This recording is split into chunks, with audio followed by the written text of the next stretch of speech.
Imagine a young princess born into a world swirling with danger, betrayal, and heartbreak, whose very existence was a political puzzle from the start.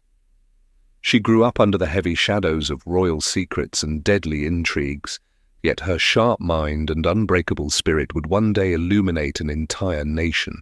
This is the story of Queen Elizabeth I, a woman who defied all odds to become one of history's most legendary rulers. Stay with this tale and uncover the hidden truths, untold mysteries, and incredible achievements that made her a timeless icon of courage and wisdom. Let this story gently carry you through centuries of drama, triumph, and inspiration. Elizabeth Tudor was born on a crisp autumn day, September 7, 1533, at Greenwich Palace, the daughter of the mighty King Henry VIII and his second wife, Anne Boleyn. From the very start, her life was marked by contradiction and turmoil. Though celebrated by the people of England in the eyes of her father, Elizabeth was a disappointment, a girl when he so desperately wanted a son to secure the Tudor dynasty. Yet the birth of Elizabeth was shrouded in hope, for Anne Boleyn had promised a future king, and though that future seemed bright at first, it quickly unravelled. When Elizabeth was barely 2 years old, the dark shadow of court politics reached into her young life. Her mother Anne was arrested on charges of adultery and treason, accused in a plot that many historians believe was fabricated by those wishing to destroy her. In 1536, Anne Boleyn was beheaded, and a parliamentary act declared her marriage to Henry VIII null and void from its inception. This act labelled Elizabeth illegitimate, casting a cloud of uncertainty over her birthright. Despite this, the spirited young girl grew up with dignity and intelligence far beyond her years. She was raised mostly at Hatfield House, away from the volatile royal court, to shield her from the dangerous intrigues that swirled around her family. Though stripped of the title princess, Elizabeth never lost her regal bearing. Even as a child, she demonstrated a seriousness and sharpness that caught the attention of those around her. Reports from her early years describe a girl with profound gravity, so much so that observers remarked she behaved with the poise of a woman far beyond her tender age. Elizabeth's education became one of her greatest treasures. Tutored by the finest scholars of the age, including the humanist Roger Ascham, she mastered Latin, French, Greek, and Italian.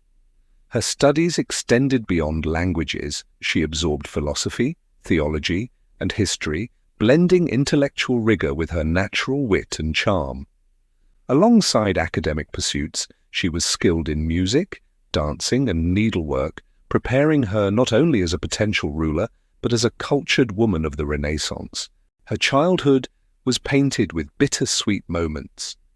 While her half-brother Edward was born and later ascended the throne, and her older half-sister Mary retained a claim to royal blood, Elizabeth lived in an unstable world where every shift in power meant danger.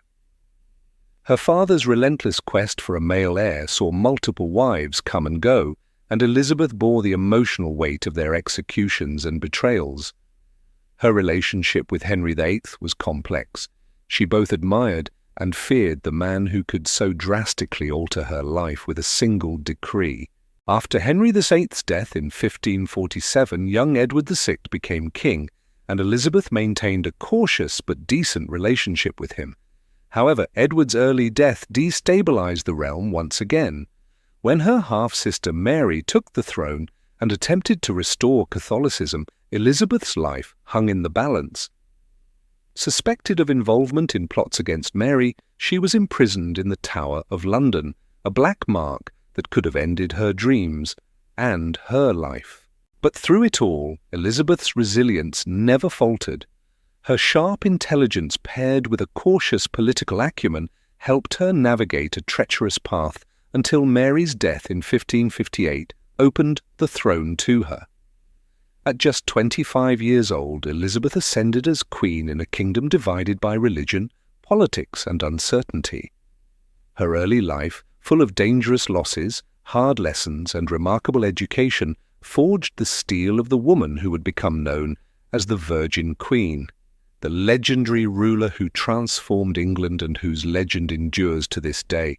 This beginning of her story is not only a tale of survival, but one of triumph, a testament to the strength of a girl who rose above illegitimacy, betrayal, and peril to capture the heart of a nation and illuminate an era with her brilliance. The story of Elizabeth of Fauchet is not just history, it is an inspiration that teaches us how courage, wisdom, and an unyielding spirit can change the course of the world. In the chilly dawn of November 17th, 1558, a moment of profound transformation rippled through England as Elizabeth Tudor, the once precarious princess, was declared queen. The sudden death of her half-sister Mary not only ended a reign marked by religious persecution and political unrest, but ignited a flame of hope for a country weary of turmoil. Elizabeth stepped into a throne shadowed by divisions, religious conflict, a war-torn political landscape, and economic challenges, but she carried with her a quiet strength that would soon reshape the nation's destiny. Elizabeth's succession did not come without obstacles. England was a kingdom deeply fractured. Mary's reign had attempted to restore Catholicism, reversing the Protestant reforms initiated by their father, Henry VIII, and half-brother Edward VI.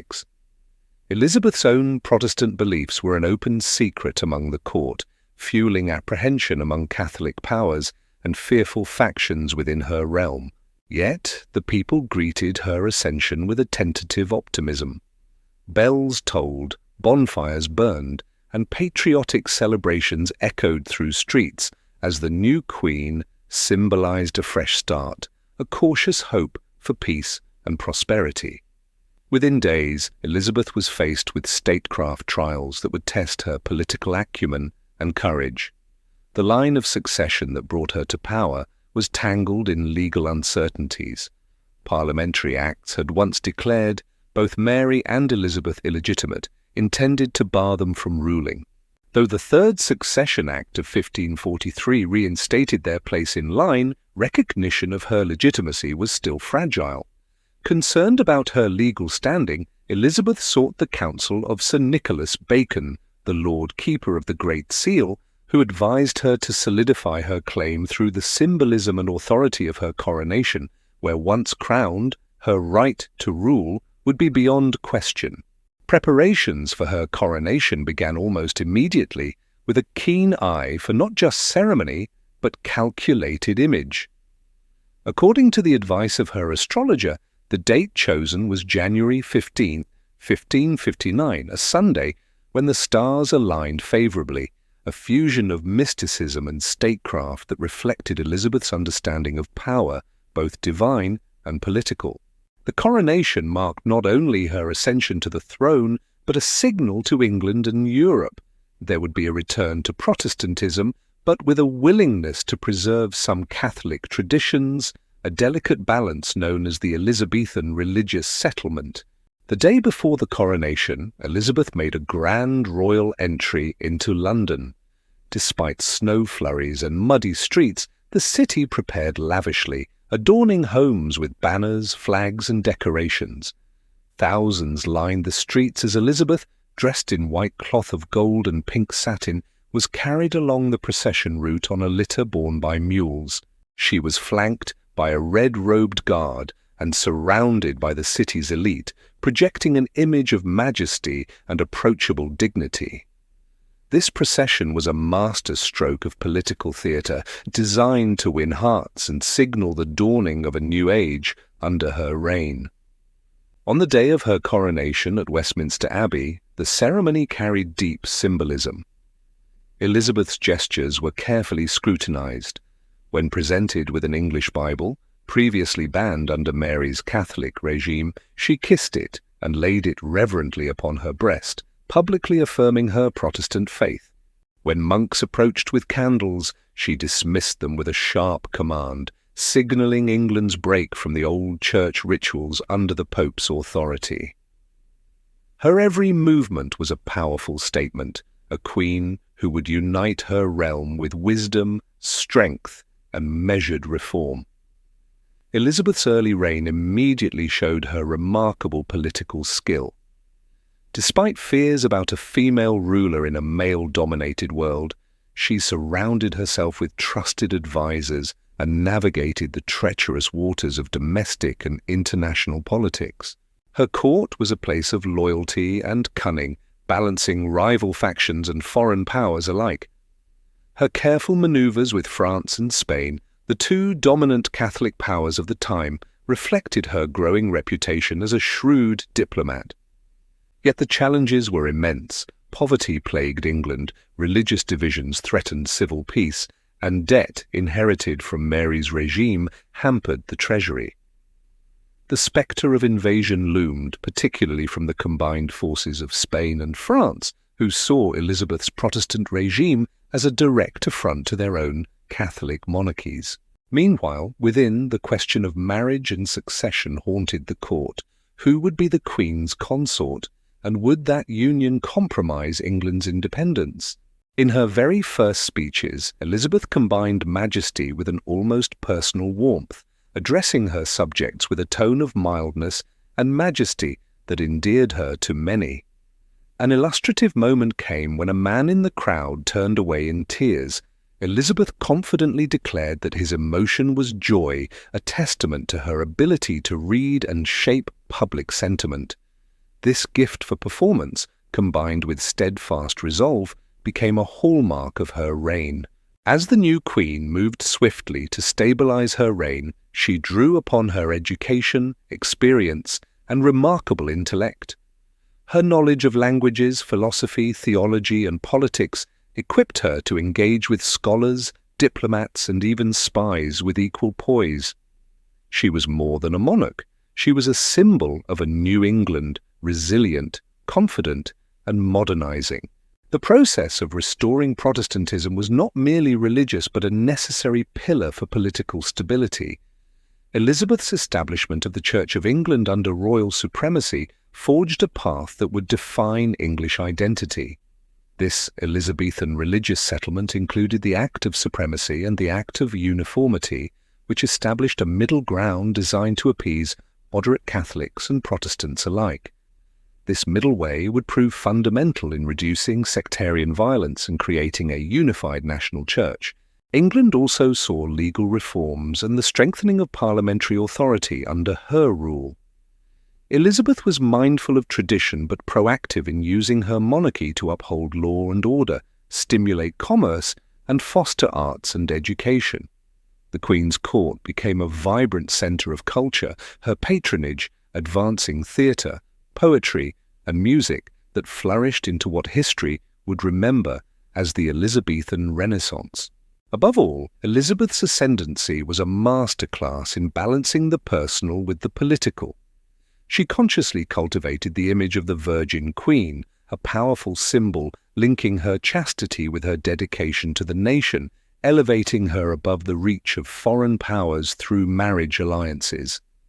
This image captivated her people and defied contemporary gender norms, asserting a female ruler who commanded respect through her intellect and character rather than traditional notions of power through marriage. Elizabeth's reign began under a sky heavy with uncertainty, yet her courage and grace would ignite a transformation.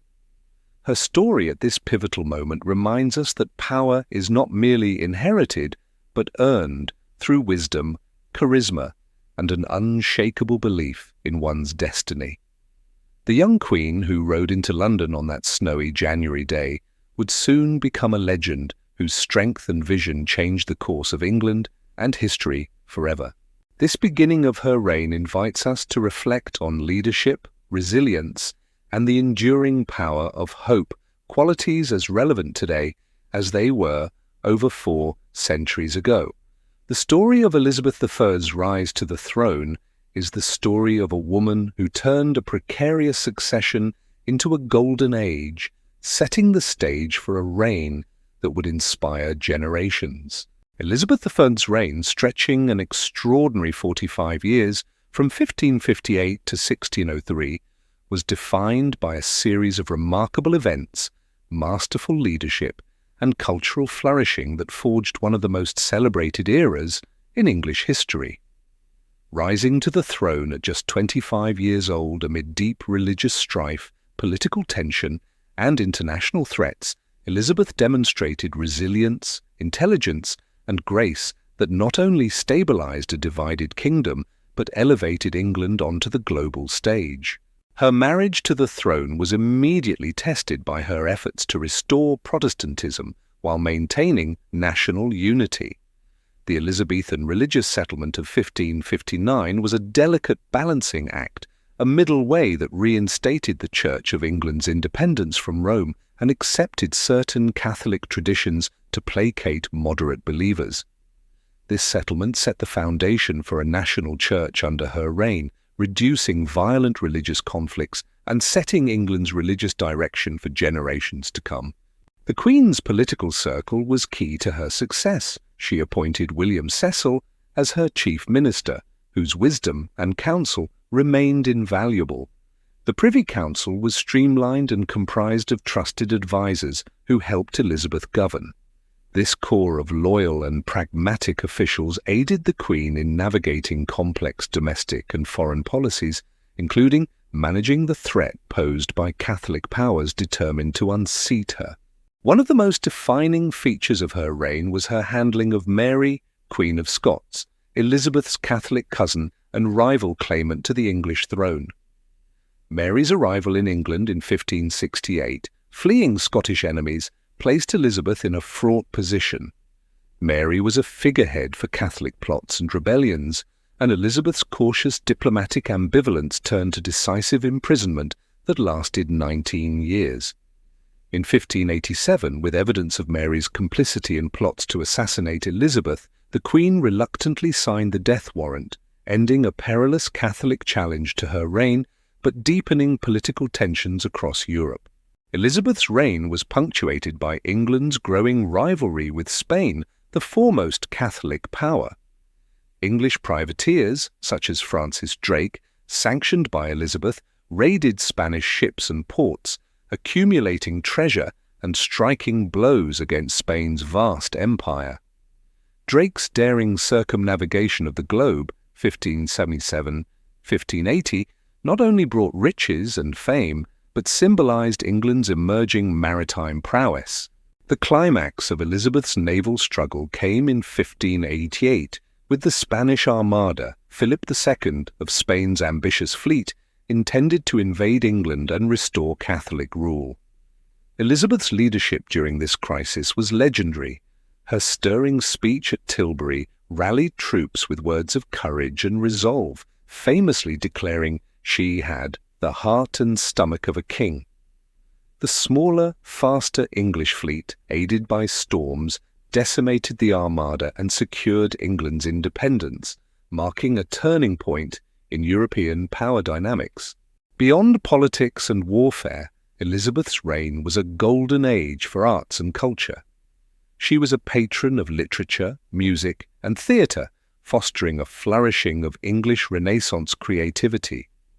During her time, dramatists like William Shakespeare, Christopher Marlowe, and Edmund Spenser, author of The Faerie Queene, transformed English literature. The establishment of permanent theatres and an expanding middle class, eager for entertainment, fueled a cultural renaissance still revered today. Elizabeth's governance was also adaptive to social changes. She passed various laws addressing poverty, welfare, and economic challenges. Her government, though long centralised around the Queen's authority, increasingly worked with Parliament, setting precedents for governance balancing royal prerogative and representative input. Despite marriage pressures from Parliament and foreign suitors to secure the Tudor dynasty, Elizabeth famously remained the Virgin Queen, a symbol of purity and national dedication. This persona, carefully cultivated, magnified her authority and mystique while defying contemporary expectations of female rulers relying on marriage alliances. Her choice kept England free from foreign control and allowed her unprecedented personal sovereignty. Elizabeth's health and personal life drew public fascination and speculation. She bore scars from a severe smallpox bout in childhood, wore elaborate makeup to mask aging, and navigated court intrigues and romances with discretion. Several favorites, like Robert Dudley, sparked rumors of love and political alliance, but Elizabeth's political savvy kept her relationships from distracting her reign. Internationally, Elizabeth cultivated cautious diplomacy. She supported Protestant causes in Europe, aiding rebels in the Netherlands against Spanish rule, but avoided full-scale war. The English expeditions to the New World under Walter Raleigh and others, including the founding of the Roanoke colony, Virginia, hinted at England's imperial future despite early failures. The granting of the East India Company's charter at the century's end laid groundwork for England's global trade expansion. Elizabeth's later years saw challenges too. Succession worries grew as she aged without an heir. Economic tensions and poor harvests created unrest, and factional rivalries complicated governance. The burden of leadership, health decline, and court dramas tested her resilience. Yet she remained a commanding presence, respected and admired by subjects and foreign powers alike. Her death in 1603 closed the chapter on the Tudor dynasty, but her legacy endured. The Elizabethan age became synonymous with a cultural renaissance, religious settlement, maritime expansion, and political stability that set the stage for the future British Empire. Her reign embodied the complex interplay of power, gender, faith, and identity, establishing a lasting archetype of enlightened monarchy. The story of Queen Elizabeth I's reign is a tapestry of courage, intellect, artistry, and political genius that continues to inspire. Her life teaches that leadership is as much about symbolic strength and cultural vision as it is about policies and battles. This legendary queen's journey from precarious heiress to an immortal icon remains one of history's most compelling sagas, deeply human yet soaring in its historic grandeur. The final years of Elizabeth I's reign, stretching from the first decade of the 17th century until her death in 1603, represent a poignant chapter filled with both brilliance and mounting challenges. Although her reign had brought England through some of its most significant transformations, the twilight of her rule reflected the tensions, uncertainties, and personal trials that come with prolonged leadership and the realities of aging. By 1600, England under Elizabeth had entered what scholars sometimes call the nasty 90s, a period marked by political instability, economic difficulties, and social unrest. The golden glow of earlier decades, the flourishing of arts, exploration, and a burgeoning sense of national pride was shadowed by looming problems. High taxes imposed by expensive and ongoing wars weighed heavily on the populace. Inflation and bad harvests combined with unemployment and stagnant wages bred discontent among many. England was no longer the untouched Arcadian paradise celebrated by poets and playwrights, but a kingdom grappling with the harsh realities of governance and change. Elizabeth herself, now in her late 60s and early 70s, was aging but still displayed many signs of health and vitality that belied her years. She could still embark on her famous royal progresses, travelling through the country to display herself to her subjects and reinforce loyalty. One notable example was in 1601 when she reportedly danced the vigorous galliard for a visiting Italian duke, demonstrating remarkable agility and energy. Her sharp intellect remained formidable. On occasions, she would deliver swift and astute repartee to foreign ambassadors in Latin without preparation, reflecting the strength of her education and keen mind. Yet, behind this facade of vigor, the pressures upon her grew increasingly evident. Her closest confidants and advisers, the stalwarts who had helped her navigate decades of political storms, had mostly passed away. Robert Dudley, the Earl of Leicester, and a lifelong friend, died in 1588. Francis Walsingham, her spymaster and protector, died in 1590. William Cecil, Lord Burleigh, died in 1598 after decades as her principal minister. Their deaths left a vacuum at court, destabilizing the carefully balanced power dynamics that had sustained her reign. Into this gap stepped new figures such as Cecil's son Robert Cecil and the fiery Robert Devereux, Earl of Essex, both ambitious courtiers whose rivalries and missteps would contribute to court intrigues and unrest. The year 1601 marked a particularly dark episode in Elizabeth's later reign, with the rebellion of Robert Devereux, Earl of Essex. Once a favourite of the Queen, Essex had grown increasingly frustrated by Elizabeth's refusal to fully endorse him politically. His ill-fated attempt to incite a popular uprising in London was quickly crushed, leading to his arrest and execution for treason. This rebellion not only exposed fissures within the court, but cast a long shadow over Elizabeth's judgment in handling loyalty and ambition. Meanwhile, England's military endeavours continued to strain the treasury and morale. Wars in Ireland to suppress the 9 Years' War led by the chieftain Hugh O'Neill, Earl of Tyrone, dragged on at great financial and human cost. The ongoing conflict with Spain, although cooled after the Armada's defeat, required vigilance and resources. The combined effect of these conflicts placed enormous pressure on Elizabeth's government and on the English people. Elizabeth's personal life during these last years was characterized by a growing melancholy. The death of close companions, particularly Catherine Howard, Countess of Nottingham, who had served the Queen for nearly 45 years, deeply affected her. Reports suggest Elizabeth sank into a period of mourning and introspection, withdrawing somewhat from the vibrancy that had defined much of her life. In the final months of her life, Elizabeth's health began a steady decline.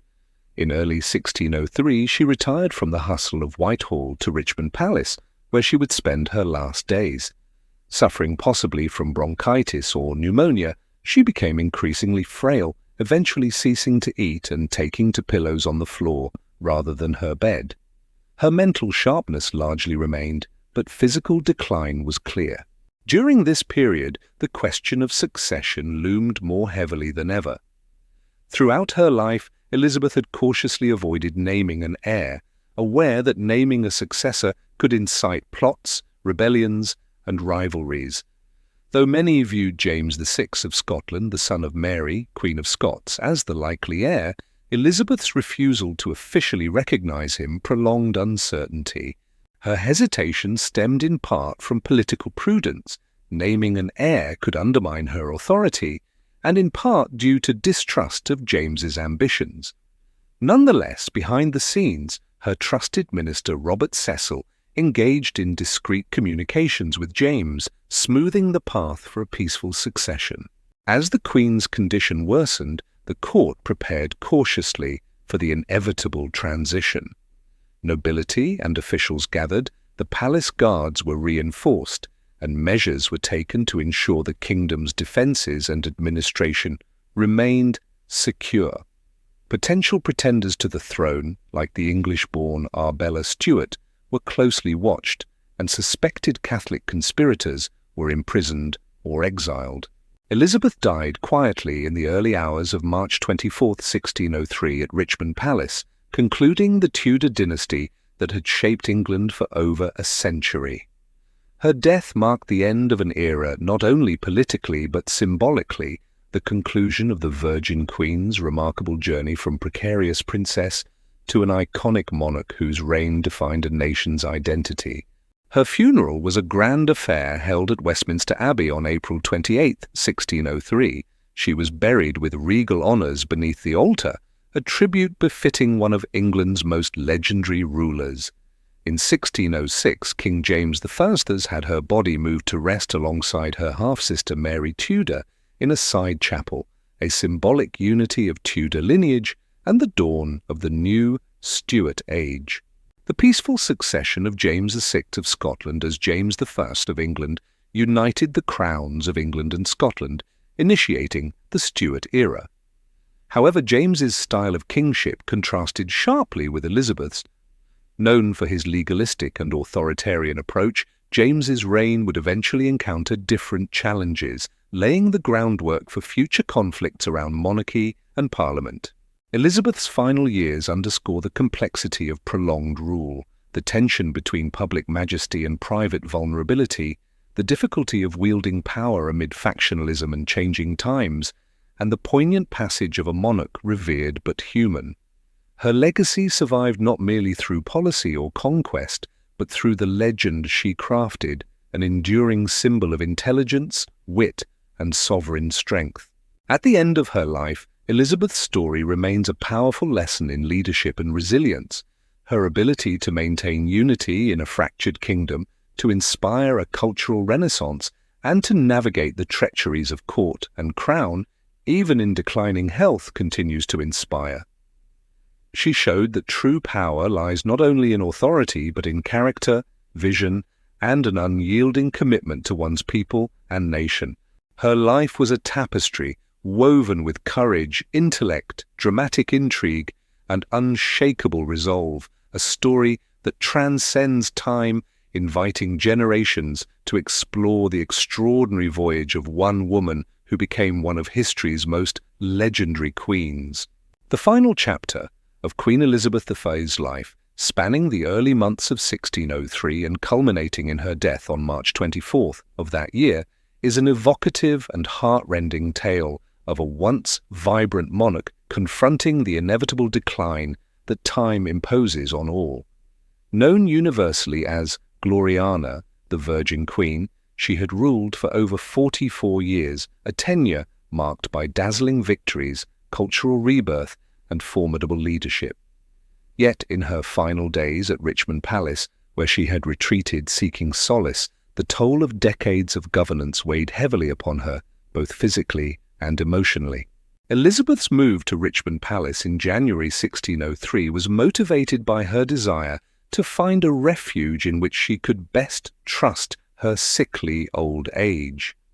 This stately riverside retreat, with its peaceful surroundings and royal stature, had long been a favoured residence for English monarchs, including her ancestors. But for Elizabeth, Richmond also became a private sanctuary far from the pressures and intrigues of London's court. There, surrounded by a small, loyal retinue of elderly ladies who had served her faithfully for decades, she began to withdraw inward.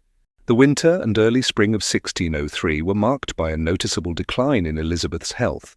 She suffered from bouts of melancholy, deep grief, compounded by the recent death of close companions, most notably Catherine Howard, the Countess of Nottingham, a cousin and lifelong friend whose passing shattered Elizabeth's spirit.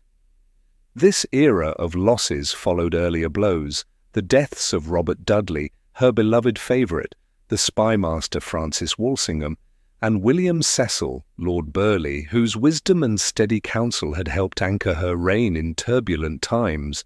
Elizabeth's mood darkened, and her physical deterioration became apparent. Reportedly, she refused to retire to her bed, stubbornly standing for hours and rejecting medical advice. Her attendants, desperate to ease her suffering, spread pillows and cushions on the floor, to which she eventually succumbed, choosing to rest there rather than in her usual chamber. As weeks passed, tales emerged of her wandering the halls of Richmond in a disturbed and delirious state, tormented perhaps by ghosts of the past, and regrets including the execution of Mary, Queen of Scots, and the Earl of Essex's rebellion and execution. The Queen's famed makeup, once a symbol of youthful radiance and regal poise, was by now a mask concealing scars and signs of aging. Elizabeth had long used Venetian ceruse, a white lead-based cosmetic, believed to have contributed to her physical ailments by poisoning her over time. She was said to have layers of thick makeup to hide the ravages of smallpox scars and dental decay. She had lost most of her teeth, and her once luxurious hair thinned appreciably, adding to the stark contrast between the youthful image she cultivated for decades and the frailty emerging in reality. The exact cause of Elizabeth's death remains debated. Contemporary accounts and modern historians speculate on possibilities including pneumonia or bronchial infections, streptococcus-related illnesses, or organ failure worsened by her makeup's toxicity. Regardless, the culmination was clear. By late February and early March of 1603, she increasingly stopped eating and grew unable to maintain her strength. She had withdrawn virtually from public life, her reign poised precariously on the edge of transition. During these final days, the unspoken question of succession weighed on all minds. Elizabeth, who had always been cautious to avoid naming a direct heir, recognized the importance of a peaceful transfer of power to prevent unrest or civil war. Her long-standing hesitation stemmed from a desire to avoid empowering rivals or factions that might undermine her authority and destabilize England. Yet, discreet communications led by Robert Cecil, her principal minister, and a shrewd political operator paved the way for the eventual accession of James VI of Scotland. James was the son of Mary, Queen of Scots, Elizabeth's old adversary, but his Protestant faith and diplomatic efforts reassured English elites. As her strength waned, Elizabeth was unable to speak. In her final moments, when asked if James should inherit the English crown, she responded with a gesture, drawing a circle around her head to symbolize the royal crown, an unspoken but definitive confirmation of her wishes. Thus, the union of the Scottish and English crowns, the first true step toward the eventual unification of Great Britain, was quietly set in motion. Elizabeth I died peacefully in the early morning hours of March 24, 1603. Her passing ended the Tudor dynasty that had dominated English politics and culture since Henry VII's victory at Bosworth in 1485. The country was enveloped in profound mourning, marked not only by the loss of a queen, but by the passage of an era defined by her singular reign. The letters written and poems composed in her honor testify to the deep reverence and affection she inspired among her subjects and contemporaries alike. The Queen's body was carefully embalmed and transported by night along the River Thames on a torch-lit barge from Richmond Palace to Whitehall Palace. There, in the Grand Hall, she lay in state, allowing thousands of mourners to pay their respects in a public display of grief and loyalty. Because England was temporarily without a monarch until King James's arrival from Scotland, a life-sized effigy, dressed in royal robes, was placed atop her lead-lined coffin as a symbolic stand-in for the deceased sovereign. Elizabeth's funeral, held on April 28, 1603, was a grand spectacle befitting a monarch whose reign had been both heroic and transformative.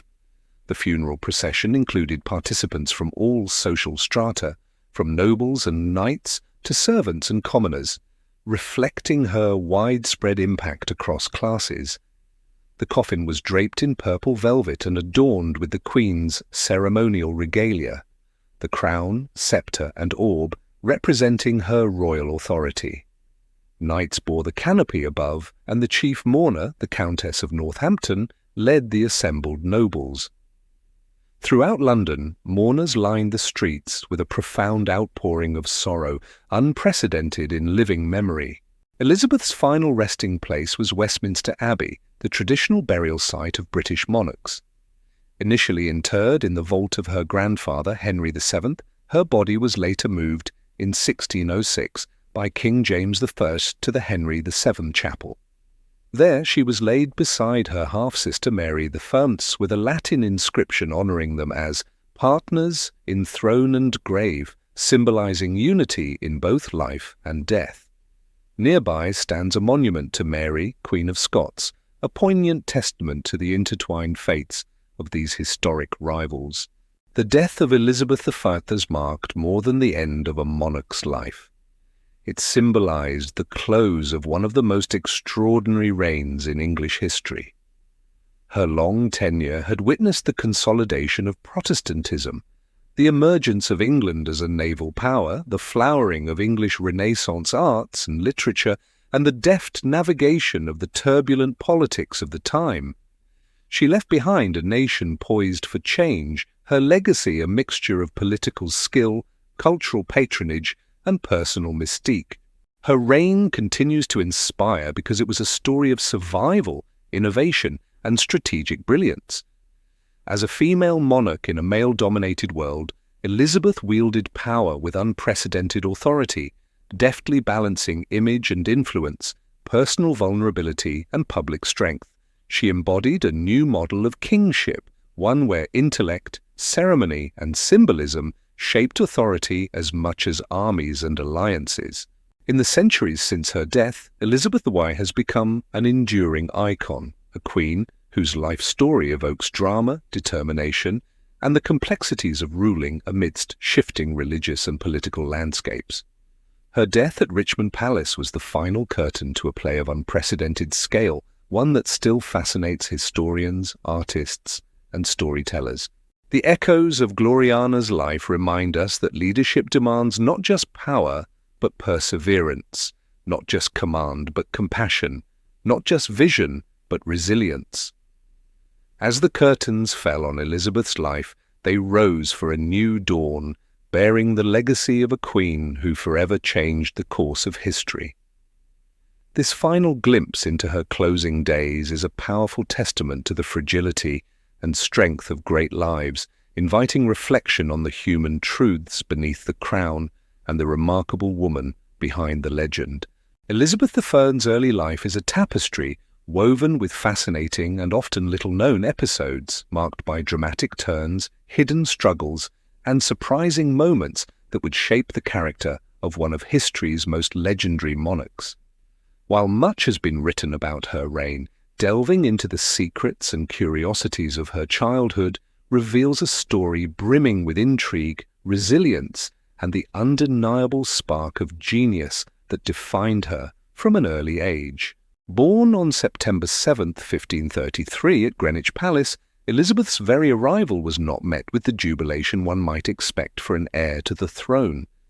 In Tudor England, a son was desperately needed to secure the succession, and the birth of a second daughter to King Henry VIII and Anne Boleyn was met with muted celebrations.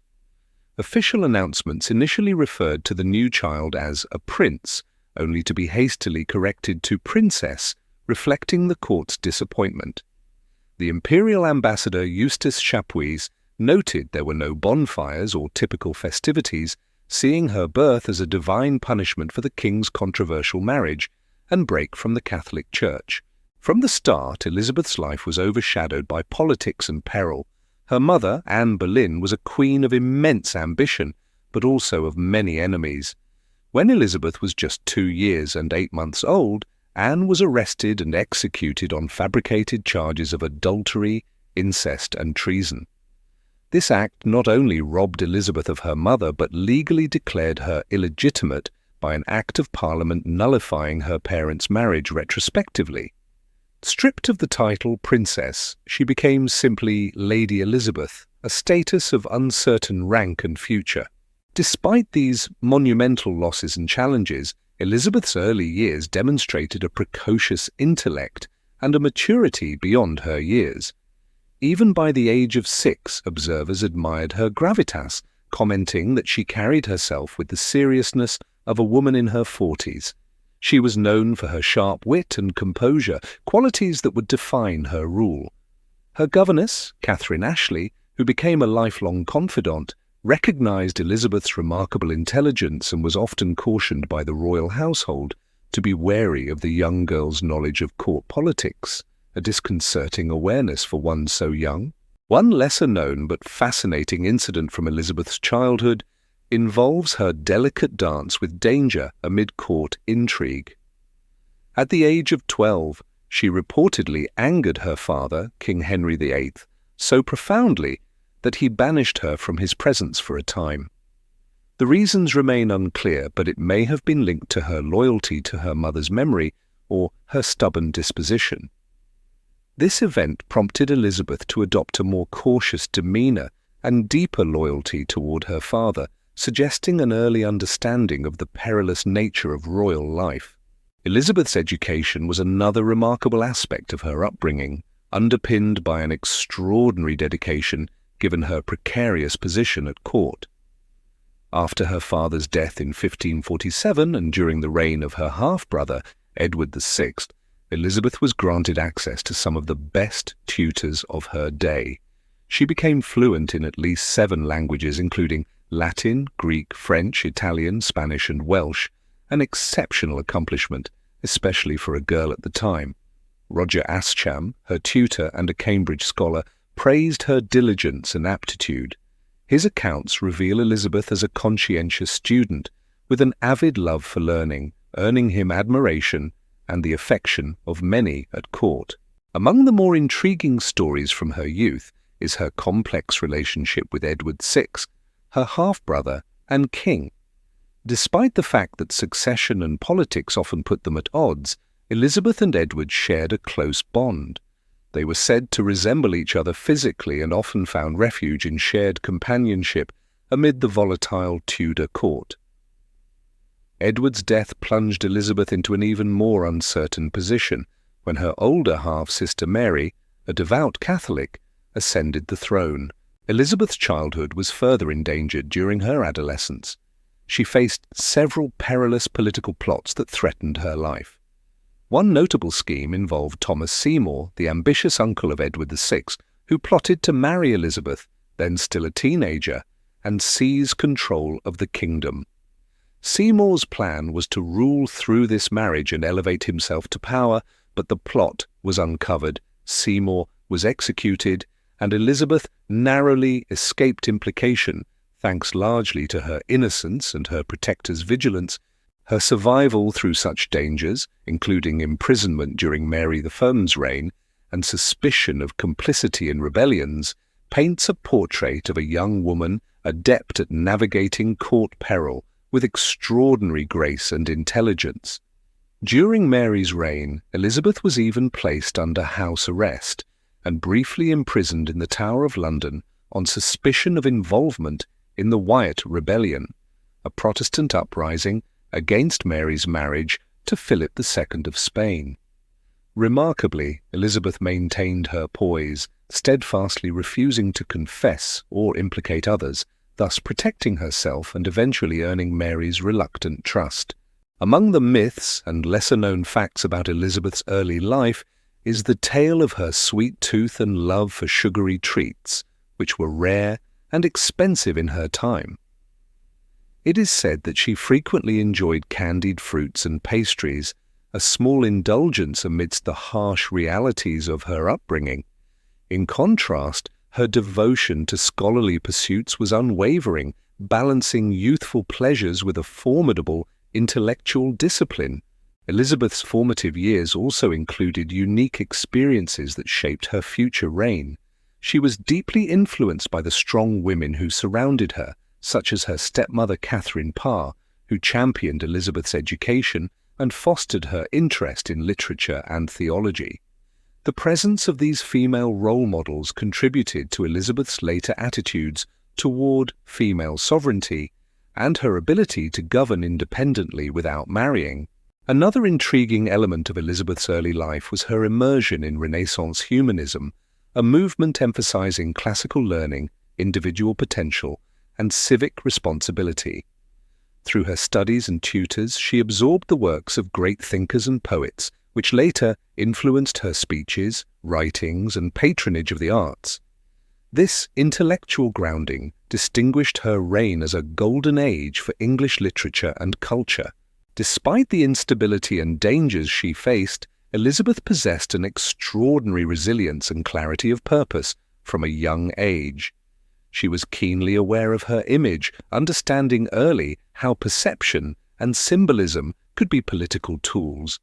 For instance, she adopted the label Lion's Cub, proudly aligning herself with her father, Henry VIII, and his powerful legacy.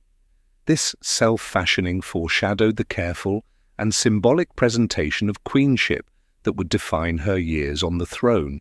These lesser-known elements of Elizabeth's childhood and early life reveal a young woman forged in trial, steeped in knowledge and shrewdness, and driven by an indomitable spirit.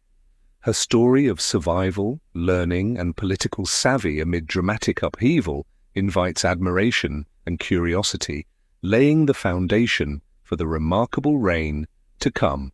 In sum, Elizabeth I's early life was a complex blend of tragedy, education, intrigue, and strength.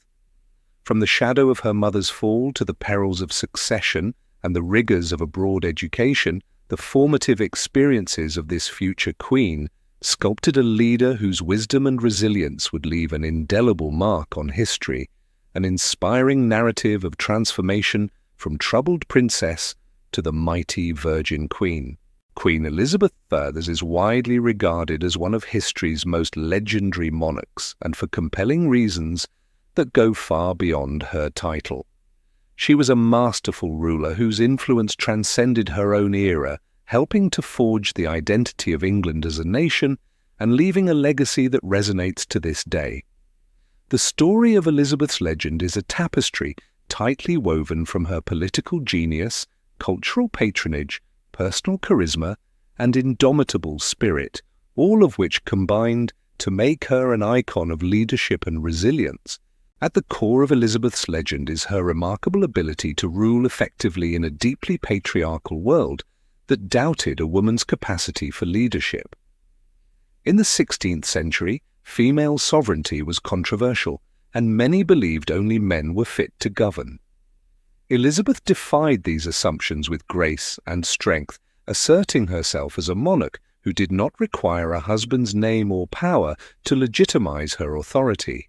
Her refusal to marry, known as the Virgin Queen persona, was a powerful political tool that she wielded with skill, using suitors and marriage negotiations as diplomatic leverage without ever fully committing.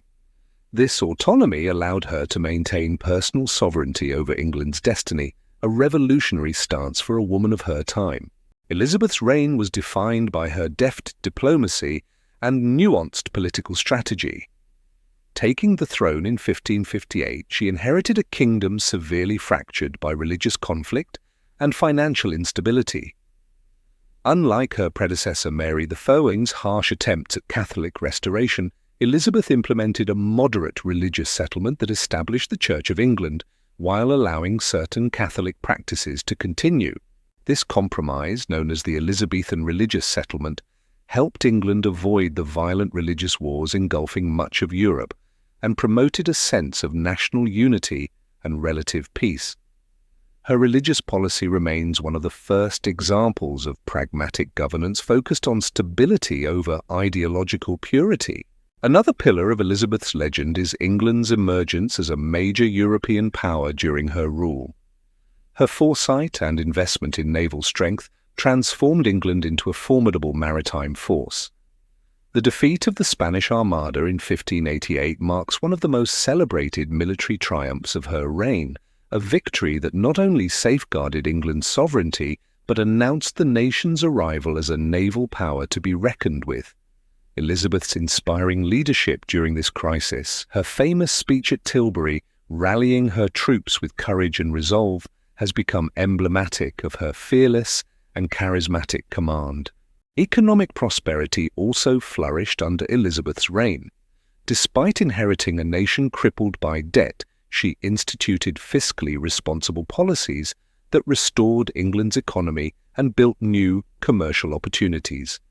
The establishment of the Royal Exchange under her seal became a crucial hub for trade and commerce in London, symbolizing the country's growing wealth. Elizabeth's support for overseas exploration encouraged adventurers like Sir Francis Drake and Sir Walter Raleigh to expand England's influence globally. These voyages laid the foundations for future colonial expansion, ushering England into the age of empire and fostering a spirit of innovation and discovery. Elizabeth's patronage of the arts solidified her legacy as the Queen of England's Golden Age. Her reign saw an unprecedented blossoming of English literature, drama, music, and culture. The theatres that thrived under her protection showcased the works of William Shakespeare, Christopher Marlowe, and Edmund Spenser, among others. Elizabeth herself was a learned and cultured woman, often featured allegorically in poetry and literature, symbolizing England's grace and brilliance. This cultural renaissance forged a lasting identity for England and inspired countless artists in the centuries after her death. The Queen's personal charisma and image crafting were also crucial tenets of her legend. Elizabeth was a consummate performer in the political theatre of monarchy, aware of how her image influenced public perception and loyalty.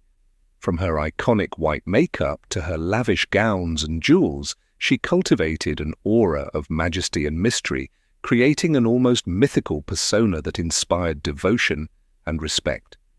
Despite challenges and court intrigues, she maintained control over her narrative, presenting herself as a wise and virtuous ruler deeply committed to her people.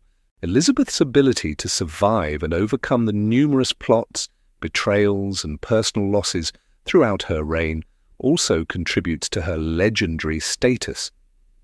She faced threats not only from foreign powers but from within. The Babington and Ridolfi plots to assassinate her, the challenge posed by her Catholic cousin Mary, Queen of Scots, and rebellions like the Earl of Essex's uprising tested her resilience repeatedly. Yet she responded with a mix of shrewd intelligence, measured ruthlessness, and inspirational leadership, preserving her throne and legacy. More than just a political figure, Elizabeth inspired confidence and hope across the nation. Her speeches, such as the Tilbury speech and the Golden speech near the end of her reign, resonated deeply, expressing a genuine commitment to her subjects and a shared sense of purpose. She ruled not just with authority, but with an eloquence and emotional intelligence that endeared her to her people, establishing a connection rare among monarchs of her time. The enduring appeal of Elizabeth's legend is also tied to her symbolic status as the last Tudor monarch and the usher of a distinct Elizabethan age, a time remembered as a pinnacle of English Renaissance culture, political stability, and national pride. In times of crisis or foreign threat, her image and legacy continue to be invoked as symbols of resistance, determination, and unity. Ultimately, Elizabeth II is a legend because she transcended the limitations of her era and personal circumstances to become a ruler who shaped history. Her reign was marked by transformation, a cultural golden age, religious settlement, naval dominance, economic growth, and a sophisticated diplomacy that positioned England for future greatness. She combined intellect with charisma, pragmatism with idealism, and strength with grace. Her life and legacy teach timeless lessons about leadership, the power of image, the importance of compromise, and the indelible impact one determined individual can have on a nation and the world. Elizabeth I's legend is not just a story of a queen who reigned for decades, but of a woman who mastered the art of ruling herself and her realm, shaping an era and embedding herself as an immortal icon of history. Elizabeth I's legend continues to captivate because her story is much more than political triumphs and cultural flourishing. It is the story of a woman who navigated immense personal and public challenges with extraordinary skill and resilience. The complexities of her reign reveal a sovereign who was as much a master strategist as a symbol of national identity and unity, making her reign one of history's most compelling examples of leadership under pressure. One of the lasting pillars of Elizabeth's legend is her exceptional intellect and education, which were virtually unparalleled among monarchs of her time, especially women. From a young age, Elizabeth displayed a formidable curiosity and love of learning. Tutors like Roger Ascham, who was known throughout England as a scholar, praised her disciplined approach to her studies and her ability to absorb complex subjects such as Latin, Greek, philosophy, and theology. Her proficiency in multiple languages not only showcased her intellectual abilities, but proved invaluable in diplomacy and governance. Elizabeth's erudition was not merely academic, it was practical and deeply intertwined with her political acumen, enabling her to engage thoughtfully with religious controversies, foreign envoys, and counsel from ministers. Another dimension of Elizabeth's legendary status is her transformational impact on the monarchy itself. She inherited a throne surrounded by skepticism, particularly about a woman's capacity to rule effectively in a male-dominated society. Yet she cleverly turned her gender into a political advantage. Embracing the image of the Virgin Queen, Elizabeth fashioned a powerful narrative that linked her chastity with the purity and permanence of the nation. This crafted persona extended beyond mere propaganda. It shaped how she conducted diplomacy and domestic governance, as no husband's influence could undermine her autonomy. Her court became a stage on which Elizabeth's elaborate displays of power emphasized both majesty and approachability, blurring lines between ruler and symbol. The Queen's skillful diplomacy is another cornerstone of her legacy. She managed to keep England relatively stable in an era rife with religious wars and shifting alliances. The Elizabethan religious settlement of 1559, though sometimes criticized for ambiguity, was a masterstroke of balancing competing factions. It re-established Protestantism while accommodating moderate Catholics to avoid alienating large sections of the population. This delicate compromise helped England steer clear of the violent sectarian conflicts that devastated other European nations. Elizabeth's foreign policy was similarly measured. She adeptly used marriage negotiations and alliances as diplomatic tools, without committing to any single power, maintaining England's independence and maneuvering between more powerful neighbours such as France and Spain. Elizabeth's reign also witnessed the emergence of England as a burgeoning maritime power, a development intricately linked to her support for exploration and naval expansion. Through encouragement of privateers like Francis Drake, who circumnavigated the globe and raided Spanish ships, Elizabeth both enriched the treasury and challenged Spain's dominance at sea. Her leadership during the defeat of the Spanish Armada in 1588 remains one of the most iconic moments in British history, symbolic of national pride and resilience. Elizabeth's own speech to her troops at Tilbury, where she proclaimed having the heart and stomach of a king, forever captures her courageous spirit and ability to inspire. Culturally, Elizabeth's reign is synonymous with the golden age of the English Renaissance. Her patronage extended beyond politics to literature, music, and the arts. The flowering of drama and poetry, including the works of Shakespeare, Marlowe, and Spenser, occurred under her reign, transforming English culture and language. Elizabeth herself was a legitimate Renaissance woman, skilled in music, poetry, and languages, often engaging personally with artists and writers. Her ability to intertwine politics and culture enhanced her image and solidified English national identity during a time of great change. Elizabeth's personal life and character only add layers to her enduring legend. Known for her wit, charm, and meticulous control over her image, she was a consummate political performer. Her elaborate court rituals, dress, and public appearances were not mere vanity, but deliberate acts of statecraft designed to assert her authority and mystique. Her virginity and independence defied contemporary expectations of female rulers reliant on marriage for legitimacy. Meanwhile, her court was marked by compelling drama, intense rivalries, secret romances, and powerful favourites, including Robert Dudley and Robert Devereux, the Earl of Essex. These relationships were closely watched and often manipulated, revealing a monarch who was emotionally guarded yet politically astute. Sophistication in managing internal threats and conspiracies further cemented Elizabeth's reputation.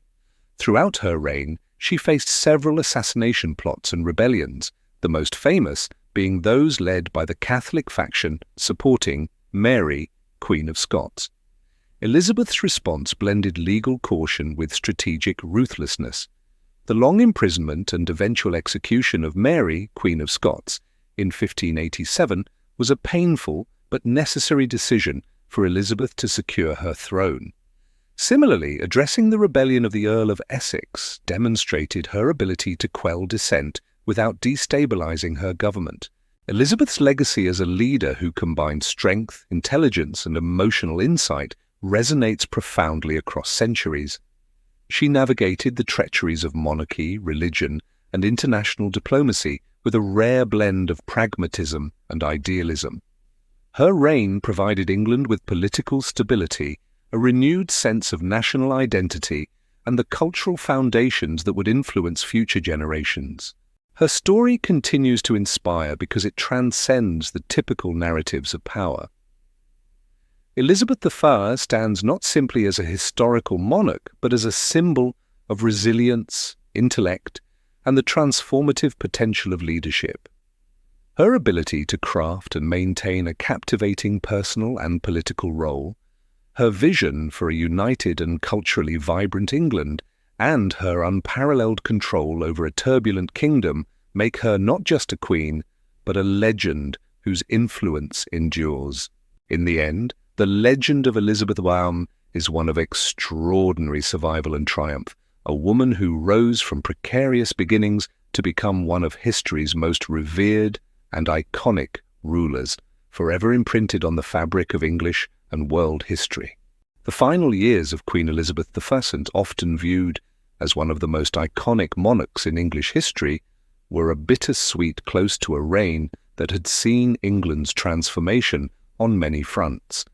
By the late 1590s and early 1600s, Elizabeth's rule was marked by the passing of many key allies and friends who had supported her through turbulent times.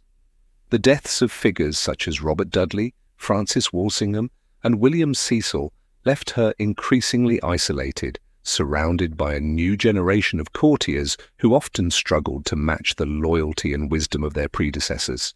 Politically, England faced several ongoing challenges.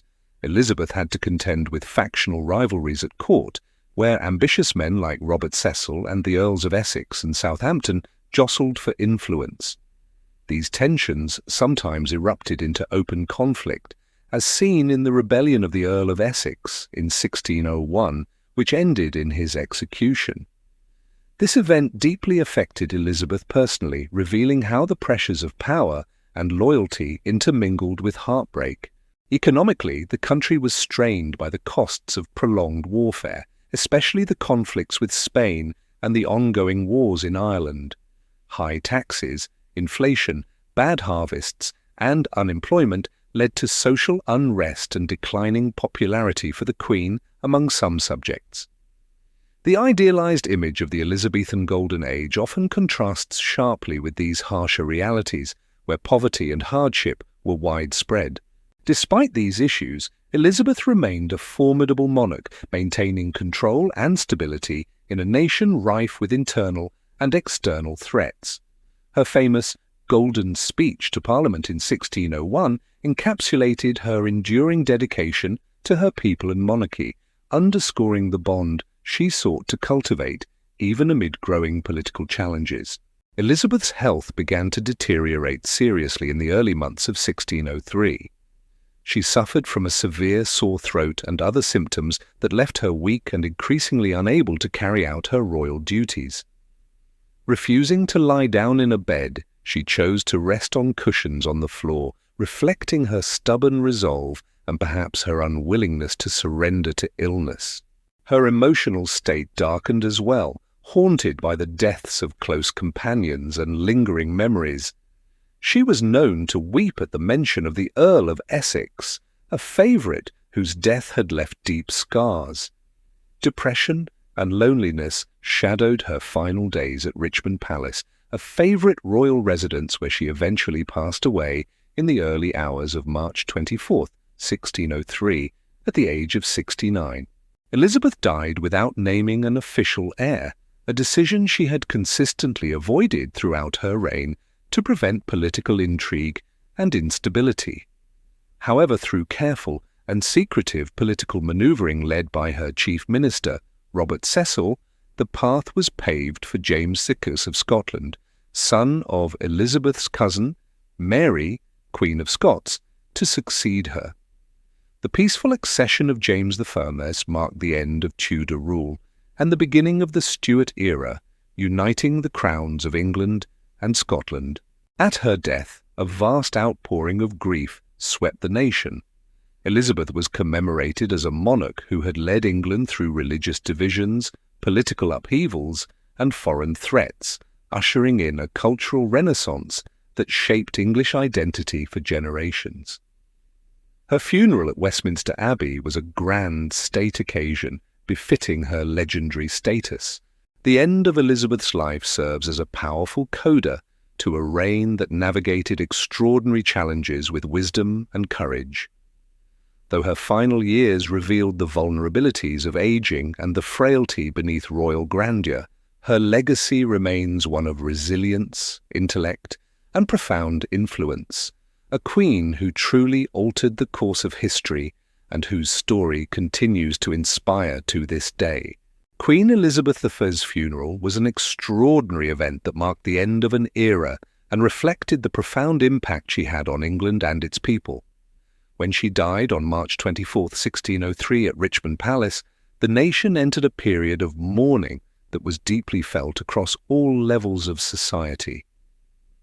Elizabeth, revered as the Virgin Queen and a symbol of English strength and unity, was commemorated with a grand and solemn procession that culminated in Westminster Abbey, a site steeped in royal history.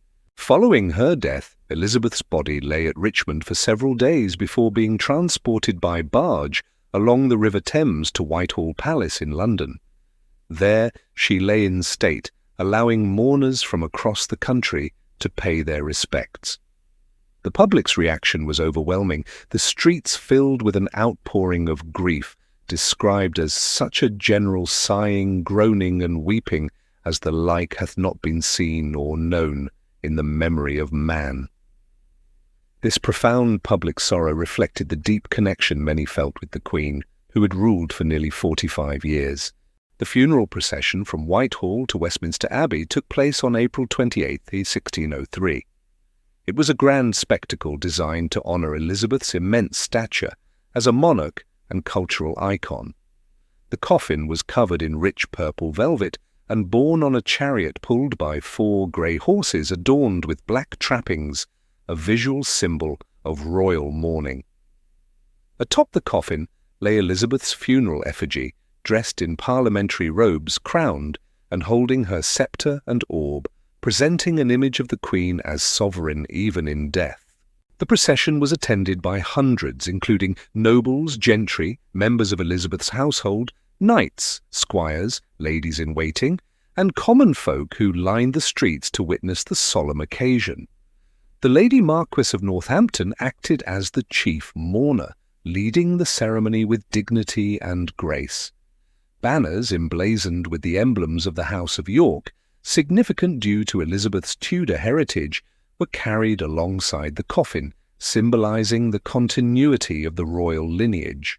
Inside Westminster Abbey, the Queen was interred beneath the monument of her grandfather, King Henry VII, in the elaborate Henry VII Chapel.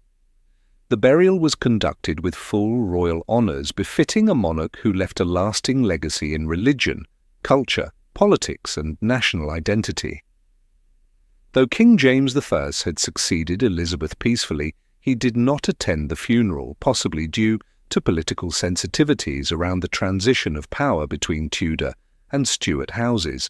Elizabeth's funeral effigy itself has become a notable historical artifact. Originally crafted by John Colt, the wax figure was dressed in the symbolic garments of queenship and placed on the coffin during the procession. It was later remade in 1760 with a wax head and new clothing, but the original corset from the 1603 effigy still survives, preserved through modern conservation efforts. This effigy serves as a poignant reminder of Elizabeth's carefully curated image, both in life and death. The music and ceremony at the funeral reflected the grandeur of Elizabeth's reign, though specific details of the musical arrangements are scarce. Likely, compositions by Tudor musicians such as Thomas Morley were performed, blending solemnity with celebration of the Queen's illustrious life. The choirs of Westminster Abbey and the Chapel Royal would have sung, and other instrumentalists played, contributing to the reverent atmosphere as the nation bid farewell. Elizabeth I's funeral was not just a ritual of mourning, but a moment of national reflection. It underscored her role as a unifier and mother figure to the English people, bridging decades of religious upheaval and political change. Her burial in Westminster Abbey placed her among the greatest monarchs of England immortalizing her in stone alongside her Tudor ancestors and successors.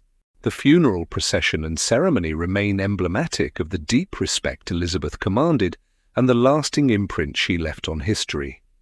Through this final tribute, the nation acknowledged a queen whose strength, wisdom, and vision transformed England into a powerful, culturally vibrant kingdom and established a legacy that endures across centuries. Queen Elizabeth I's legacy is one of profound transformation, cultural flourishing, and political resilience that shaped not only her own era, but the very fabric of England's history and identity for centuries to come. Known as the monarch who ushered in the Elizabethan age, her impact resonated across religion, governance, culture, exploration, and international power, defining what many regard as a golden era in English history. One of Elizabeth's most enduring achievements was her restoration and establishment of Protestantism in England. Upon taking the throne in 1558, she faced a kingdom deeply divided by religious turmoil after the reign of her Catholic sister, Mary the Foul. Elizabeth skillfully crafted the Elizabethan religious settlement, re-establishing the Church of England's independence from the Catholic Church while maintaining some traditional practices to unite her subjects. This compromise helped prevent religious wars that ravaged much of Europe and fostered relative peace and stability within England, uniting the nation under a moderate faith that became a cornerstone of English identity. Elizabeth's diplomatic acumen and political savvy solidified her reputation as a masterful ruler. She expertly navigated foreign alliances, balancing the competing interests of France and Spain without committing England to unconditional alliances. This strategy ensured England's independence during a tumultuous period marked by threats of invasion and religious conflict. Her reign saw the defeat of the Spanish Armada in 1588, an event that echoed throughout history as a symbol of national triumph and resilience. Elizabeth's direct involvement, including her famous speech to the troops at Tilbury, embodied the spirit of a ruling queen who championed her country with courage and resolve. The Queen's support for exploration and commerce propelled England onto the world stage as a rising maritime power. She patronized explorers such as Sir Francis Drake and Sir Walter Raleigh, whose voyages expanded England's influence overseas and laid the groundwork for English colonial ambitions. These endeavors not only enriched the country materially, but cultivated a spirit of expansion that would define the coming centuries. Meanwhile, domestic policies strengthened England's economy through trade reforms, industry encouragement, and infrastructure improvements. Elizabeth's reign also ignited a cultural renaissance that remains one of the most celebrated aspects of her legacy. She was a patron of the arts and fostered an environment where literature, theatre, music, and poetry thrived. This era gave rise to monumental figures such as William Shakespeare, Christopher Marlowe, and Edmund Spenser, whose works continue to resonate globally. Elizabeth herself was deeply learned and engaged with cultural production, exemplifying the Renaissance ideal of a monarch who combined rulership with personal cultivation of the arts. Beyond her policy achievements, Elizabeth's legacy is profoundly shaped by her carefully constructed image and symbolic power. Her identification as the Virgin Queen, coupled with her mastery of court ritual and public spectacle, crafted a majestic persona that inspired loyalty and awe. She understood the importance of symbolism and used it to unify her people, embody the nation's virtues, and project strength both at home and abroad. Elizabeth also left a lasting mark on the monarchy as an institution. Her refusal to marry and produce an heir was a significant political statement that challenged contemporary norms and asserted a unique form of female sovereignty. Though contentious and fraught with succession anxieties, her decision allowed her unprecedented personal control over the throne and state affairs, setting a precedent for a monarch whose authority was derived from personality, intellect, and governance rather than dynastic marriage.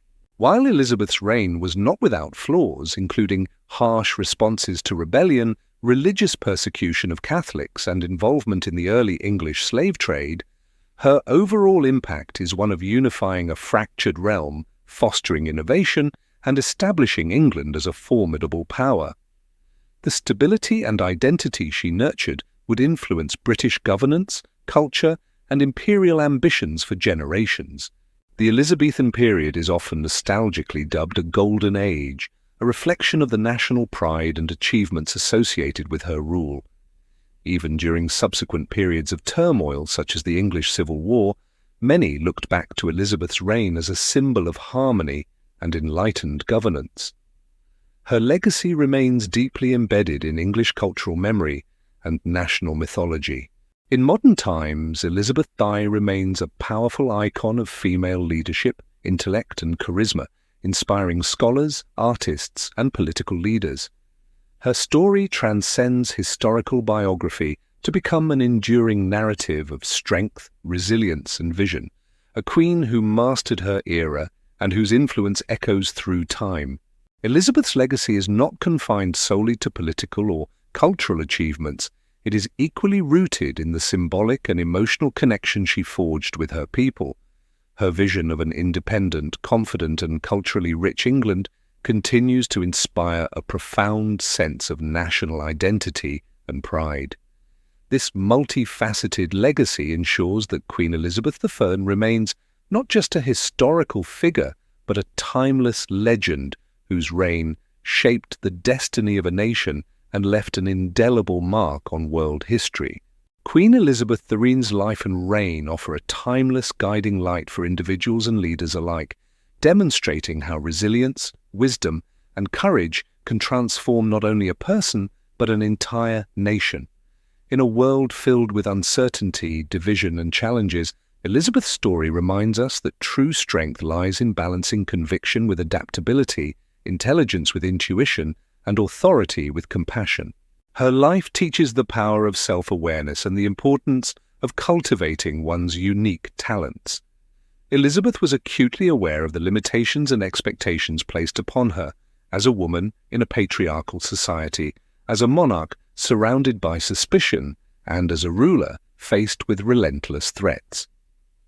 Instead of shrinking from these challenges, she embraced them, harnessing her intellect, wit, and education to chart a course that was uniquely her own.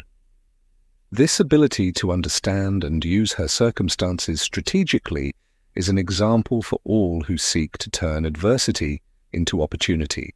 Elizabeth's unwavering commitment to national unity, religious tolerance, and cultural enrichment illustrates the value of vision and empathy in leadership. Her Elizabethan religious settlement emphasized compromise over conflict, creating a middle path in a fractured world, an approach that remains crucial in today's polarized societies. Her patronage of arts and exploration highlights the enduring importance of fostering creativity, innovation, and courage to explore new horizons. Perhaps most inspiring is Elizabeth's example of resilience and steadiness under pressure. Her life was punctuated by danger, betrayal, and personal loss, yet she persevered with calm dignity and decisive action. Her skillful image management, diplomatic finesse, and refusal to be defined solely by her gender allowed her to command respect and loyalty in an era rife with uncertainty. For modern times, Elizabeth's legacy encourages embracing complexity and ambiguity. She showed that leadership does not require absolute certainty or rigid control, but benefits from thoughtful decision-making, patience, and the courage to adapt. Her story affirms that personal authenticity, combined with strategic vision, creates not only effective leadership, but a lasting legacy. In sum, the life of Queen Elizabeth I stands as a beacon of strength, wisdom, and inspiration. Her journey from precarious beginnings to a legendary queen teaches that greatness is not handed down. It is forged through resilience, intellect, and an unyielding dedication to one's principles and people. Whether navigating the challenges of governance, personal growth, or societal change, her example encourages us to lead with courage and grace, shaping a future defined by hope and enduring achievement.